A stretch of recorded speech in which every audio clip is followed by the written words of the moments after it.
ഭാരതീയ ജനതാ പാർട്ടിക്ക് കേരള സംസ്ഥാനത്തിൽ പുത്തൻ ഉണർവ് നൽകിയ നമ്മുടെ പ്രിയങ്കരനായ നേതാവും സഹോദരതുല്യനുമായ ശ്രീ കെ സുരേന്ദ്രൻ, സംസ്ഥാന അധ്യക്ഷൻ.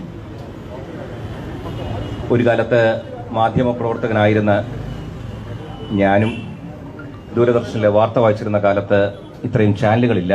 ഇന്ന് ധാരാളം ചാനൽ സുഹൃത്തുക്കളെ കണ്ടപ്പോൾ തോന്നിയത് എൻ്റെ കുടുംബാംഗങ്ങളായ മറ്റ് മാധ്യമപ്രവർത്തകരാണ്. അവർക്കും ഇവിടെ കൂടിയിരിക്കുന്ന എല്ലാ പ്രവർത്തകർക്കും സഹോദരി സഹോദരന്മാർക്കും എൻ്റെ നമസ്കാരം. മറ്റ് മുന്നണിയിലെ നേതാക്കന്മാരും വേദിയിലുണ്ട്. എല്ലാവർക്കും നമസ്കാരം.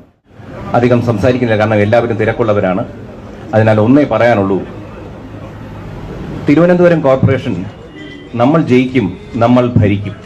ഇത് പറയാൻ തോന്നുന്ന കാരണം എന്തെന്നാൽ, കൃത്യമായി പറഞ്ഞാൽ 1980 ഇനി നിൽക്കുന്ന ഇത് ധന്വന്തരി മഠം എന്നൊരു സ്ഥാപനമായിരുന്നു. ഇതിന്റെ നേരെ എതിർവശത്ത് മലയൻ സ്റ്റോർ എന്നൊരു സ്ഥാപനമുണ്ടായിരുന്നു.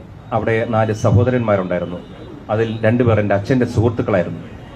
അവർ മൂലം എന്നെ ഇവിടെ പുളിമൂട് ശാഖയിൽ, RSSന്റെ ശാഖയിൽ എന്നെ കൊണ്ട് അവിടെ ഒരു അംഗമാക്കി. അതിനുശേഷമാണ് കോളേജിൽ പോവുകയും ABPയിൽ പ്രവർത്തനമൊക്കെ നടത്തുമ്പോൾ അന്ന് പ്രവർത്തിക്കാൻ അംഗബലമില്ല, പണത്തിന്റെ സ്വാധീനമില്ല, ഭരണത്തിൽ നമുക്കാരുമില്ല, മനോബലം മാത്രമായിരുന്നു. അന്ന് പ്രവർത്തിക്കാൻ 5 ആണുങ്ങളെ കിട്ടാനേ ബുദ്ധിമുട്ടുണ്ടായിരുന്ന കാലത്ത് സ്ത്രീകൾ നമ്മുടെ കൂടെ പ്രവർത്തിക്കാൻ കിട്ടുന്നത് ചിന്തിക്കാൻ പോലും കഴിയില്ലായിരുന്നു. അവിടെ നിന്ന് ഈ അടുത്ത കാലത്ത് ഈ സംസ്ഥാന ഭരണത്തിനെതിരെ സ്ത്രീകളുടെ സുനാമി പോലെ സെക്രട്ടറിന്റെ മുന്നിലേക്ക് മഹിളാ മോർച്ചയുടെ സഹപ്രവർത്തകരും സഹോദരിമാരും ഇരച്ചു കയറി ആ ബാരക്കേഡിന് മുകളിൽ ഭാരതീയ ജനതാ പാർട്ടിയുടെ കൊടി പറത്തുന്നത് കണ്ടപ്പോൾ മനസ്സിൽ തോന്നിയൊരു സന്തോഷം എന്തെന്നാൽ, നമ്മൾക്ക് ഇന്ന് ഈ പാർട്ടിക്ക് ഈ ഒരു ചാലകശക്തി, ഇതിന് പിന്നിലൊരു ചാലകശക്തി പ്രവർത്തിക്കുന്നുണ്ട്. പുത്തൻ ഉണർവ് കൊടുത്ത നമ്മുടെ പ്രിയങ്കരനായ സംസ്ഥാന അധ്യക്ഷൻ ശ്രീ കെ സുരേന്ദ്രൻ, അദ്ദേഹം നയിക്കുന്ന BJPയോടൊപ്പം നമ്മളും തോളോട് തോൾ ചേർന്ന് നിന്ന് കഴിഞ്ഞാൽ ഈ വരുന്ന തെരഞ്ഞെടുപ്പിൽ തിരുവനന്തപുരത്തെ കോർപ്പറേഷനിൽ നമ്മൾ ജയിക്കും, നമ്മൾ ഭരിക്കും. ഈ ഒരു വിശ്വാസം നമ്മുടെ അകത്ത് വേണം. നമ്മൾ പണ്ട് പറയും, കണ്ടാൽ വിശ്വസിക്കാം. എന്നാൽ ഇന്ന് കാലം മാറുകയാണ്. നമ്മളൊന്ന് വിശ്വസിച്ച് നോക്കൂ, നമ്മൾ കണ്ടു തുടങ്ങും.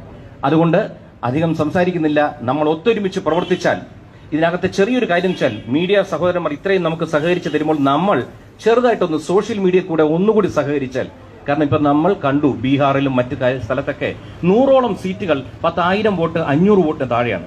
എന്തിനാ? കഴിഞ്ഞ ഇലക്ഷനിൽ ഇവിടെ പറയുന്നത് കേട്ട 23ഓളം സീറ്റുകൾ നമുക്ക് 100 വോട്ടിന് താഴെയാണ്. എന്റെ ഏറ്റവും ഉദാഹരണം, മുന്നിലിരിക്കുന്ന അശോകൻ ചേട്ടനൊക്കെ 2 വോട്ടിനാണ് തോറ്റത്. അപ്പൊ ഈ ഫിനിഷിംഗ് പോയിന്റിലാണ് നമ്മൾക്ക് ചെറിയൊരു തകരാറ് സംഭവിക്കുന്നത്.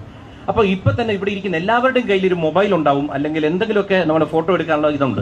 നമ്മൾ ഒരു ഫോട്ടോ എടുത്ത് നമ്മളുടെ എല്ലാവരുടെയും ഗ്രൂപ്പുകളിലോട്ട് ദയവ് ചെയ്ത് ഷെയർ ചെയ്ത് ഇത് മൈക്രോ ലെവലിലോട്ട് നമ്മൾ സംസാരിച്ചു കഴിഞ്ഞാൽ ചിലപ്പോൾ 10ഓ 15ഓ വോട്ടായിരിക്കും അതിലൂടെ മാറുന്നത്. ഈ നിഷ്പക്ഷ വോട്ടുകളാണ് ബീഹാറിൽ നമ്മളെ ജയിപ്പിച്ചെന്ന് പറഞ്ഞു. ആ നിഷ്പക്ഷ വോട്ട് ഇവിടെയുമുണ്ട്.